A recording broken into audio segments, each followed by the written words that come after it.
বন্ধুরা, তোমার সবাই কেমন আছে? দেখো এই তো দিদুন এখন দিদুন আমার বড়ি দিচ্ছে। দেখো প্রথমে একটা দুধের প্যাকেট কেটে নিচ্ছি আর পেছন দিকে একটা দেখো ফুটো করে নিচ্ছি, তারপর একটা মাজনের মুখটা কেটে নিয়ে এখন এর ভেতরে ঢুকিয়ে দিচ্ছি। এবার হচ্ছে ডালটা দিয়ে, ডাল বেটে ছিল ওইটা দিয়ে এবার বড়ি দেওয়া হবে। দিদুন নাও বড়ি।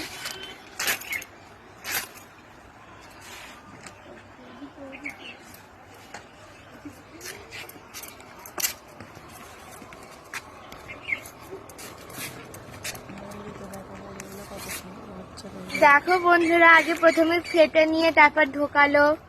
দেখো কি সুন্দর না? এই দেখো এখন বড়ি দিচ্ছে, দেখছো কি সুন্দর হচ্ছে না? দারুণ লাগছে কিন্তু। দেখো আস্তে আস্তে দিয়ে দিচ্ছে। তোমরা কে কে এইভাবে বড়ি দাও আমাকে কমেন্ট করে জানাবে। Tata, bye, see you.